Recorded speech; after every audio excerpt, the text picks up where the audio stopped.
హ్మ్. ఒకసారి ఆలోచించండి. మనం హాస్పిటల్‌కి వెళ్లి ఎక్స్‌రే తీయించుకున్నప్పుడు అందులో విరిగిన ఎముక కనిపించడం ఎంత తేలిక కదా! అవును. చాలా స్పష్టంగా కనిపిస్తుంది. డాక్టర్లు వెంటనే దాన్ని గుర్తుపట్టేస్తారు. రైట్. డాక్టర్ ఈజీగా ఇదిగో ప్రాబ్లం ఎక్కడుందని చెప్పేస్తారు.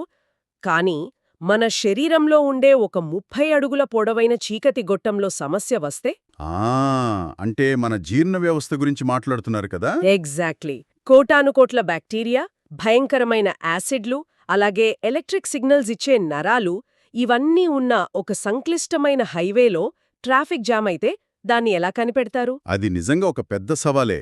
అక్కడ ఎన్నో వ్యవస్థలు ఒకేసారి పనిచేస్తుంటాయి మరి. మ్మ్. అందుకే ఈరోజు మన ఈ లోతైన విశ్లేషణ దానికి సంబంధించిందే. మన ముందున్న తాజా మెడికల్ రీసెర్చ్ మరియు క్లినికల్ నోట్స్ ఆధారంగా మానవ జీర్ణ వ్యవస్థ అనే ఈ అద్భుతమైన ప్రపంచంలోకి మనం ప్రయాణించబోతున్నాం. అందరికీ స్వాగతం.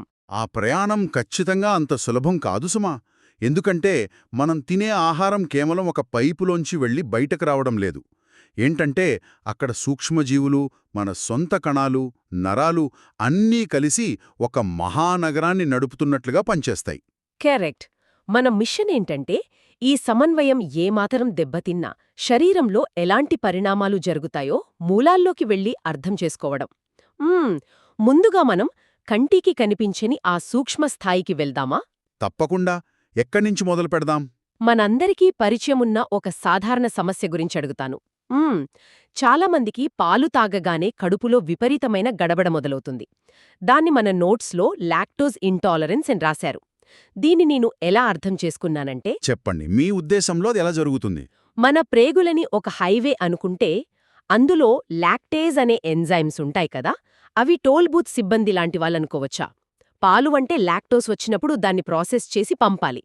కానీ ఆ సిబ్బంది లేకపోతే హైవే మీద భయంకరమైన ట్రాఫిక్ జామ్ అవుతుంది, అంతేనా? మ్మ్. ఆ టోల్ బూత్ ఉపమానం చాలా వరకు కరెక్టే. కానీ ఇక్కడ జరిగే డ్యామేజ్ ఇంకొంచెం విచిత్రంగా ఉంటుంది.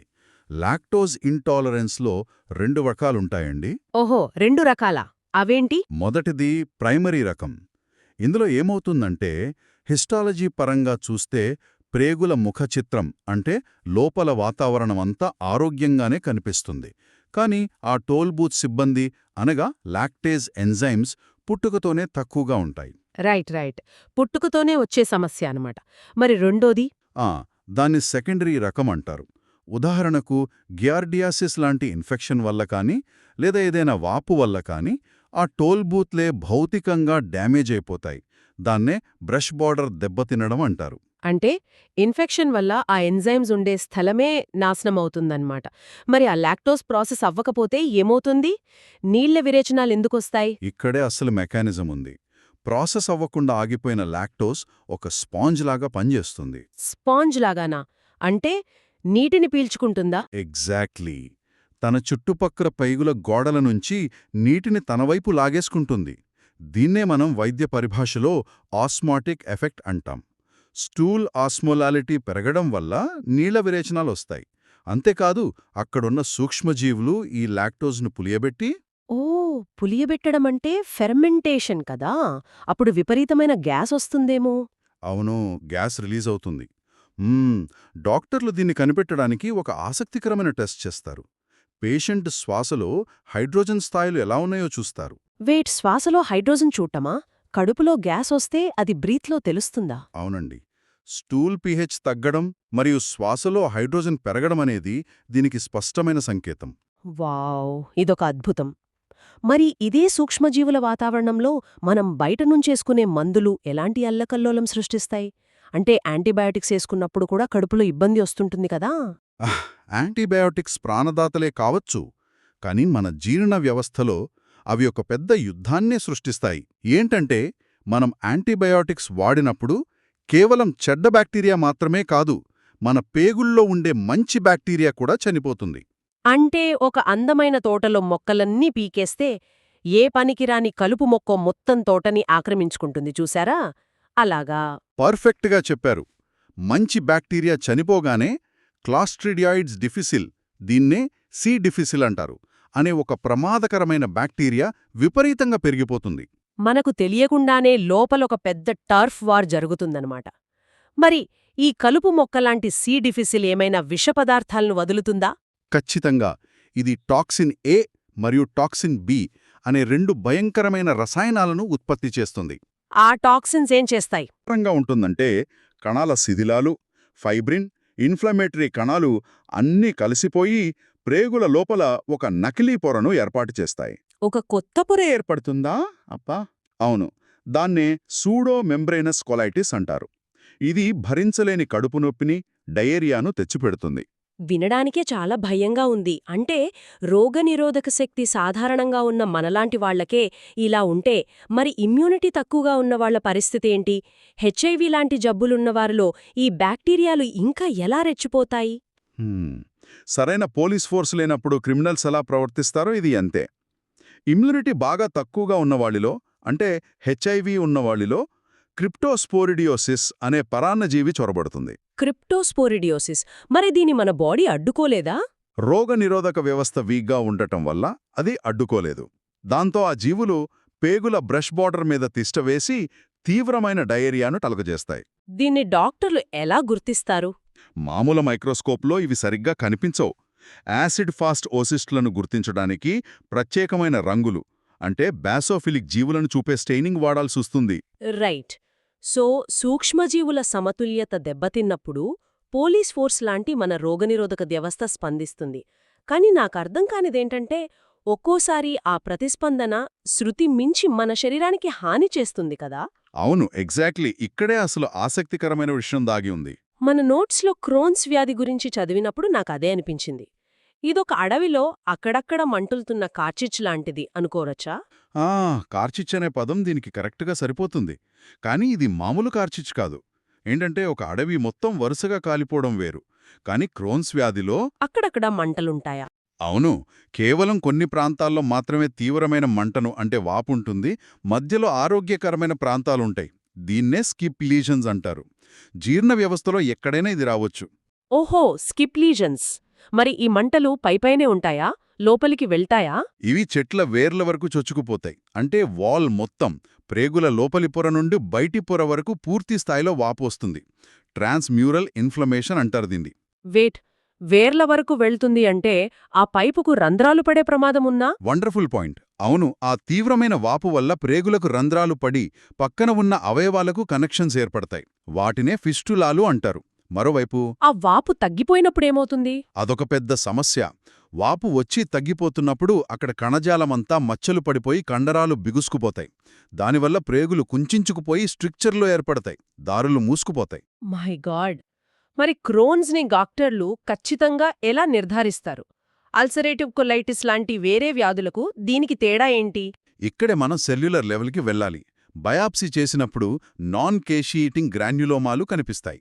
గ్రాన్యులోమాలు అంటే? ఇదొక బయాలజికల్ క్రైమ్ సీన్ లాంటిది. మన ఇమ్యూన్ సిస్టమ్ మంటను ఆర్పడానికి టీ హెల్పర్ 1 కణాలను, మ్యాక్రోఫేజెస్ను పంపుతుంది. అవన్నీ అలాగే లాంగన్స్ జెయింట్ సెల్స్ కలిసిపోయి ఒక గట్టి ముద్దలాగా ఏర్పడతాయి. ఇవి అల్సరేటివ్ కొలైటిస్లో కనిపించవు. ఓ, అలా గుర్తుపడతారన్నమాట. దీనికి కారణమేంటి? దీని ప్రధాన కారణం టీఎన్ఎఫ్ ఆల్ఫా అనే సైటోకైన్.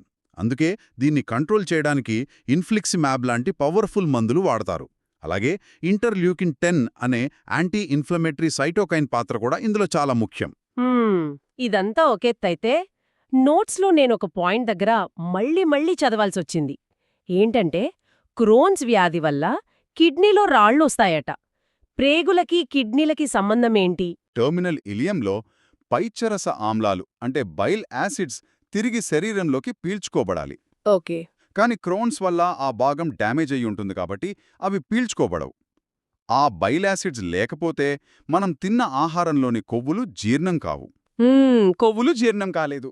కానీ కిడ్నీ రాళ్లకు దీనికి లింక్ ఏంటి? అక్కడికే వస్తున్నాను. సాధారణంగా మన ప్రేగుల్లో ఉండే కాల్షియం ఆక్సలేట్ అనే పదార్థంతో కలిసిపోయి మలం ద్వారా బయటికి వెళ్ళిపోవాలి. కానిప్పుడు ప్రేగుల్లో ఏమున్నాయి? జీర్ణం కాని కొవ్వులు ఉండిపోయాయి. అవును. కాల్షియంకి ఆక్సలేట్ కంటే కొవ్వులంటే చాలా ఇష్టం. సో అది ఆక్సలేట్ని వదిలేసి కొవ్వులతో కలిసిపోయి సబ్బులాంటి పదార్థంగా మారి బయటికి వెళ్ళిపోతుంది. అప్పుడు ఒంటరిగా మిగిలిపోయిన ఆక్సలేట్ ఏమవుతుంది? ఎగ్జాక్ట్లీ, ఆ ఒంటరి ఆక్సలేట్ని మన శరీరం రక్తంలోకి పీల్చుకుంటుంది. ఆ రక్తం ఫిల్టర్ అవ్వడానికి కిడ్నీల దగ్గరికి వెళ్ళినప్పుడు అక్కడ ఆక్సలేట్ పేరుకుపోయి ఆక్సలేట్ కిడ్నీ స్టోన్స్గా మారుతుంది. Wow, it's mind blowing. ప్రేగుల్లో కొవ్వు జీర్ణం కాకపోతే అది కిడ్నీలో రైగా మారుతుందన్నమాట. అవును, ప్రతిదీ ఎంత పర్ఫెక్ట్గా కనెక్ట్ అయ్యిందో చూడండి. ఇంకో ప్రశ్న, ఇలాంటి తీవ్రమైన వాపు సమస్యలు పసిపిల్లల్లో కూడా వస్తాయా? వస్తాయి, కానీ వాటి మెకానిజం కొంచెం వేరు. పసిపిల్లల్లో ఆవు పాలు లాంటి వాటిలోని ప్రోటీన్ పడకపోవడం వల్ల ఫుడ్ ప్రోటీన్ ఇండ్యూస్డ్ అలర్జిక్ ప్రొక్టోకాలిటిస్ వస్తుంది. హ్మ్, ఇది మామూలు అలర్జీ లాంటిదా? లేదు, ఇది నాన్ ఐజీఈ రియాక్షన్. అంటే మామూలు పీనట్ అలర్జీ లాంటిది కాదు. దీనివల్ల పసిపిల్లల మలంలో రక్తం పడుతుంది, ఇసినోఫిలిక్ వాపు వస్తుంది. అయ్యో, మరి దీనికి ట్రీట్మెంట్ ఏంటి? గుడ్ న్యూస్ ఏంటంటే, డైట్ మారిస్తే, అంటే ఆ పడని ఆహారాన్ని ఆపేస్తే రోగనిరోధక వ్యవస్థ ఆటోమేటిక్గా శాంతించి సమస్య వెంటనే పరిష్కారమవుతుంది. క్రోన్స్ వ్యాధిలా ఇమ్యూనిటీని అణిచిపెట్టే మందులిక్కడ అవసరం లేదు. రైట్. ఇందాక మీరు వాపు వల్ల దారులు మూసుకుపోతాయి అన్నారు కదా, అక్కడే నాకొక థాట్ వచ్చింది. దారి సన్నబడినా లేదా ఆ దారిలో నరాల సిగ్నల్స్ ఆగిపోయి కదలిక ఆగిపోయినా అదొక పెద్ద ట్రాఫిక్ జామ్ కదా. ఖచ్చితంగా. మరి ఈ మలబద్ధకం లేదా కాన్స్టిపేషన్ అనే ట్రాఫిక్ జామ్ గురించి ఆలోచిద్దాం. ఇది కేవలం దారి మూసుకుపోవడం వల్లే రాదు కదా, సిగ్నల్స్ ఫెయిల్ అవడం వల్ల కూడా వస్తుందా? అవునండి, దారి బాగున్నా సరే వాహనాలు నడిపేవాళ్లు నిద్రపోతే ఏమవుతుంది? ఇది అంతే. ఉదాహరణకు గర్భధారణ సమయంలో చూడండి, ప్రొజెస్టెరాన్ అనే హార్మోన్ స్థాయిలు విపరీతంగా పెరుగుతాయి. ఆ హార్మోన్ ఏం చేస్తుంది?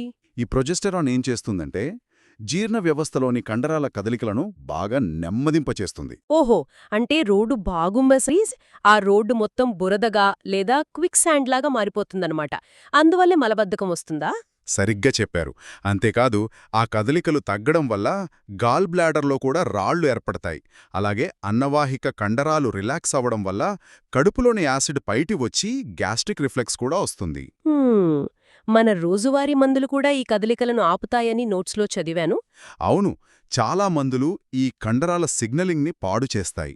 ఉదాహరణకు రక్తపోటు కోసం వాడే వేరపమిల్ లాంటి కాల్షియం ఛానల్ బ్లాకర్స్, విపరీతమైన నొప్పికి వాడే ఓపియేట్స్, అలాగే మనం రోజూ వేసుకునే ఐరన్ మాత్రలు, ఇవన్నీ కదలికలను ఆపేసి కాన్స్టిపేషన్ తెస్తాయి.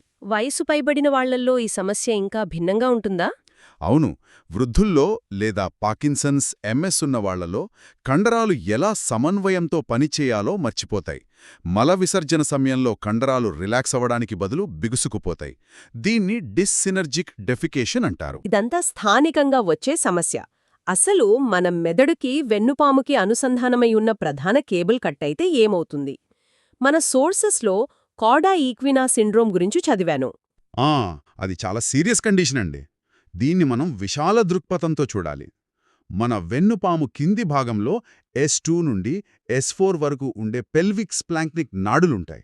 ఓకే, ఇవే కదా బ్రెయిన్ నుండి సిగ్నల్స్ తెచ్చేవి? అవును, ఏవైనా గాయాలయి ఆ నాడులు దెబ్బతింటే సిగ్నల్స్ పూర్తిగా ఆగిపోతాయి.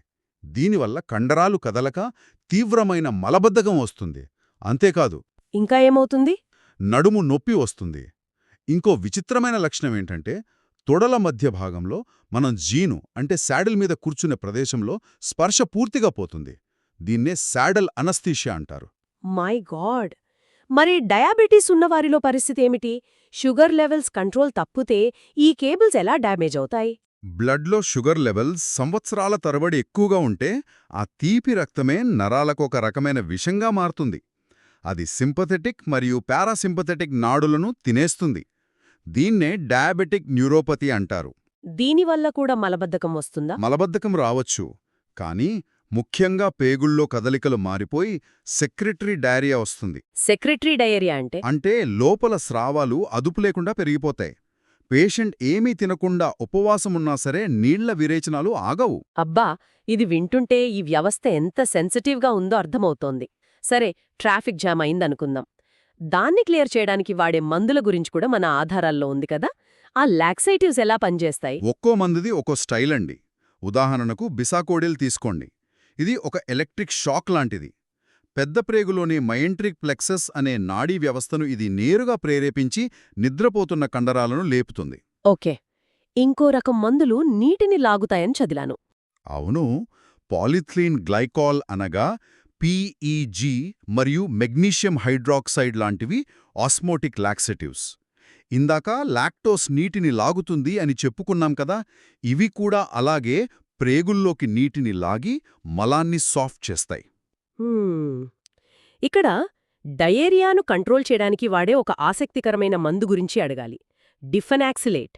ఇది ఒక ఓపియాయిడ్ అంటే మత్తుమందు లాంటిది కదా. డయేరియా ఆపడానికి దీన్ని వాడితే జనాలు దీన్ని మత్తు కోసం దుర్వినియోగం చేస్తారు కదా. Correct point. జనాలు దుర్వినియోగం చేస్తారనే భయంతోనే మందు తయారు చేసిన వాళ్ళు ఒక తెలివైన ఫార్మకాలజీ ట్రిక్ ప్లే చేశారు. అదేంటి? అందులో ఇంకేదైనా కలుపుతారా? అవును. డిఫెనాక్సిలేట్ అనేది డయేరియాను ఆపుతుంది, కానీ మత్తును కూడా ఇస్తుంది. అందుకే దీనిలో ఆట్రోపిన్ అనే ఇంకో మందును కొద్దిగా కలుపుతారు. ఆట్రోపిన్ కలపడం వల్ల ఏం జరుగుతుంది? మామూలు డోస్లో ఆ ఆట్రోపిన్ ఏమీ చేయదు. కాని ఎవరైనా మత్తు కోసం 10-15 మాత్రలు ఒకేసారి వేశారనుకోండి, ఈ ఆట్రోపిన్ వల్ల గుండెదడ, నోరు ఎండిపోవడం, చూపు మసకబారడం లాంటి భయంకరమైన సైడ్ ఎఫెక్ట్స్ వస్తాయి. ఆ బాధ తట్టుకోలేక వాళ్ళు మళ్లీ దాన్ని మత్తు కోసం వాడరు. వావ్! ఇది చాలా స్మార్ట్ ఐడియా. ఇప్పటిదాకా నరాలు, కెమికల్స్ గురించి మాట్లాడుకున్నాం. ఇప్పుడు నాకొక అనుమానం వస్తోంది. కేబుల్స్, సిగ్నల్స్ అన్నీ బాగానే ఉన్నాయి, కానీ అసలు ఆ పైపుల నిర్మాణంలోనే భౌతికంగా మార్పులొస్తే దారులే మూసుకుపోతే పరిస్థితేంటి? స్ట్రక్చరల్ అనామలీస్ అంటారు వీటిని. దీని గురించి తెలుసుకోవడం చాలా ముఖ్యం. మన ఆధారాల్లో వాటర్ షెడ్ ఏరియాస్ గురించుంది. మున్సిపల్ వాటర్ పైపుల చివర్లో ఉండే ఇళ్లకి వాటర్ ప్రెషర్ సరిగ్గా రాదు చూడండి. ఇది అలాంటిదేనా? పర్ఫెక్ట్ ఉపమానం. మన పెద్ద ప్రేగులో స్ప్లెనిక్ ఫ్లెక్సర్ మరియు రెక్టోసిగ్మాయిడ్ జంక్షన్ అనే 2 ముఖ్యమైన మలుపులుంటాయి. ఈ ప్రాంతాలకు రక్త సరఫరా ఎక్కడనుంచో 2 ప్రధాన రక్తనాళాల చివర్ల ద్వారా జరుగుతుంది. అంటే అవి పైపుల ఎండింగ్లో ఉన్నాయన్నమాట. అవును. ఎప్పుడైనా మనిషికి హార్ట్అటాక్ వచ్చి లేదా వేరే కారణాల వల్ల శరీరంలో బ్లడ్ ప్రెషర్ పడిపోతే ముందుగా రక్తం ఆగిపోయేది ఈ వాటర్ షెడ్ ఏరియాస్కే. ఆ ప్రెషర్ సరిపోక అక్కడి కణజాలం చనిపోతుంది. దాన్నే కొలోనిక్ ఇస్కీమియా అంటారు. అంటే హార్డ్వేర్ డ్యామేజ్ అవుతుందన్నమాట. ఇక భౌతికమైన అడ్డంకుల గురించి చెప్పాలంటే హెర్నియా గురించి విన్నాను. ఇది ఎలా జరుగుతుంది? మన పొట్ట కండరాలు ఒక గట్టి గోడ అనుకోండి. అందులో ఏదైనా బలహీనమైన చోట ఒక చిన్న రంధ్రం పడితే లోపల ఉన్న ప్రేగు ఒక బెలూన్లాగా ఆ రంధ్రంలోంచి బయటకు చొచ్చుకొస్తుంది. బయటకొచ్చేస్తుంది అప్పుడు. అది ఆ రంధ్రంలోనే ఇరుక్కుపోయి వెనక్కి వెళ్లలేకపోతే ఆ ప్రేగు భాగానికి రక్త సరఫరా ఆగిపోయి అది చనిపోతుంది. దీన్నే ఇన్కార్సరేటెడ్ ఇంగ్వినల్ హెర్నియా అంటారు. ఇది స్మాల్ బోవెల్ అబ్స్ట్రక్షన్కి దారితీస్తుంది. అలాగే ఇంకో విచిత్రమైన పరిస్థితి ఉందండి. టెలిస్కోపింగ్ లాగా పేగు ఒకదానిలోకి ఒకటి దూరిపోవటం. దీన్ని ఇంటుసెప్షన్ అంటారు కదా. ఒక గొట్టం తనలోకి తానే ముడుచుకుపోవడం ఎందుకు జరుగుతుంది? వినడానికి వింతగా ఉన్నా ఇది జరుగుతుంది. ముఖ్యంగా చిన్న ప్రేగు పెద్ద ప్రేగు కలిసే చోట ఇలియోసీకల్ జంక్షన్ వద్ద ఇది జరుగుతుంది. ఏంటంటే మన ప్రేగుల్లో రోగనిరోధక కణాలుండే పియర్స్ ప్యాచ్లుంటాయి. ఓకే. ఏదైనా వైరల్ ఇన్ఫెక్షన్ వచ్చినప్పుడు ఈ పియర్స్ ప్యాచ్లు వాపొచ్చి లావుగా అవుతాయి. అప్పుడు మన ప్రేగులు కదిలే క్రమంలో ఆ లావుగా ఉన్న భాగాన్ని ఒక ఆహారపు ముద్దనుకుని దాన్ని కూడా ముందుకు నెట్టేస్తాయి. అలా పేగు తనలోకి తాను ముడుచుకుపోయి విపరీతమైన కడుపునొప్పి వస్తుంది. అప్పా! గర్భంలో ఉన్నప్పుడు కూడా ఇలాంటి స్ట్రక్చరల్ లోపాలొస్తాయట కదా. ఇంటెస్టినల్ అట్రేసియా అని చదివాను. అవునండి. గర్భంలో ఉన్న పిండానికి వెళ్లే సుపీరియర్ మెసెంటరిక్ ఆర్టరీ అనగా ఎస్ఎంఏ అనే రక్తనాళంలో అడ్డంకి ఏర్పడితే పేగులు సరిగ్గా ఎదగవు. అప్పుడు ఆ ప్రేగు చుట్టుకుపోయి యాపిల్ తొక్కలాగా అంటే యాపిల్ పీల్లాగా మారిపోయి మార్గం మూసుకుపోతుంది. పుట్టిన తర్వాత మన జీవన శైలి వల్ల కూడా ప్రేగుల నిర్మాణం మారుతుంది కదా. ఫైబర్ తక్కువగా ఉంటే వచ్చే డైవెటిక్యులర్ వ్యాధి గురించి వివరిస్తారా? తప్పకుండా. మనం పీచు పదార్థం తక్కువ తిని కొవ్వులు ఎక్కువ తిన్నప్పుడు మలం గట్టిపడుతుంది. దాని ముందుకు నెట్టడానికి సిగ్మాయిడ్ కోలన్ విపరీతమైన ఒత్తిడికి గురవుతుంది. ఓకే. ప్రెషర్ పెరుగుతుంది. టైర్లో గాలి ఎక్కువైతే బలహీనంగా ఉన్న చోట ఎలా బయటికి ఉబ్బుతుందో ఇక్కడ కూడా వాసారెక్టా అనే రక్తనాళాలు చొచ్చుకుపోయే బలహీనమైన చోట ప్రేగుగోడ బుడగల్లాగా బయటకొస్తుంది. వీటినే ఫాల్స్ డైవర్చులా అంటారు. బుడగల్లో వాపు వస్తే? ఆ వాపునే డైవర్ట్యులిటీస్ అంటారు. ఒక్కోసారి ఆ రక్తనాళాలు చిట్లితే నొప్పి లేకుండా విపరీతమైన రక్తస్రావం కూడా అవుతుంది. నొప్పుల గురించి మాట్లాడుతున్నాం కాబట్టి హెమరాయిడ్స్ అంటే పైల్స్ గురించి ఖచ్చితంగా అడగాలి. ముఖ్యంగా ఎక్స్టర్నల్ హెమరాయిడ్స్ వస్తే విపరీతమైన నరకయాతన అని విన్నాను. అంత నొప్పి ఎందుకొస్తుంది?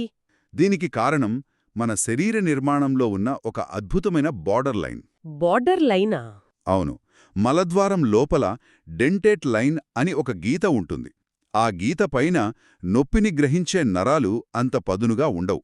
కాని ఆ గీత కింద ఉండే భాగానికి స్పర్శను, నొప్పిని గ్రహించే నరాలు, ముఖ్యంగా ఇన్ఫీరియర్ రెక్టల్ నర్వ్, చాలా సెన్సిటివ్గా ఉంటాయి.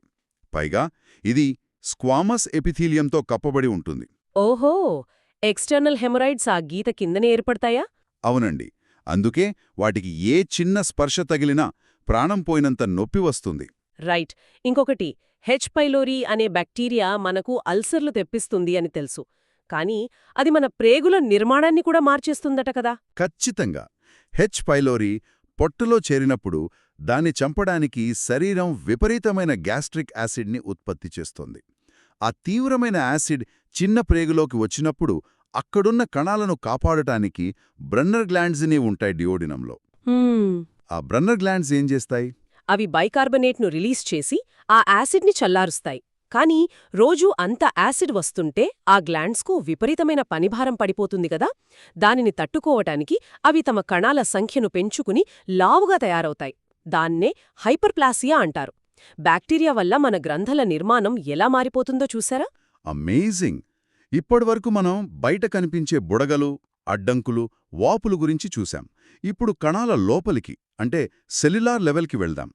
క్యాన్సర్ ప్రమాదాల గురించి మాట్లాడుకునేటప్పుడు పాలిప్స్ గురించి తరచుగా వింటాం కదా. ఇవి ఎలా క్యాన్సర్గా మారతాయి? ప్రేగుల లోపలి పొర మీద పులిపిరికాయల్లాగా పెరిగే నిర్మాణాలే ఈ కొలోరెక్టల్ పాలిప్స్.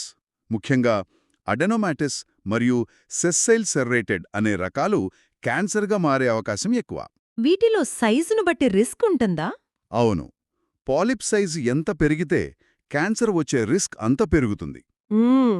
నోట్స్లో విల్లస్ అడెనోమాలు అని ప్రత్యేకంగా రాశారు. ఇవి మరింత ప్రమాదకరం ఎందుకు? ఎందుకంటే ఈ విల్లస్ అడెనోమాలు కేవలం సైజులో పెద్దవిగానే కాకుండా విపరీతమైన మ్యూసిన్ అంటే ఒక రకమైన జిగురులాంటి ద్రవాన్ని ఉత్పత్తి చేస్తాయి. దీనివల్ల పేషెంట్కు ఎడతెగని సెక్రెటరీ డయేరియా వస్తుంది. ఓ, దానివల్ల ఏమవుతుంది?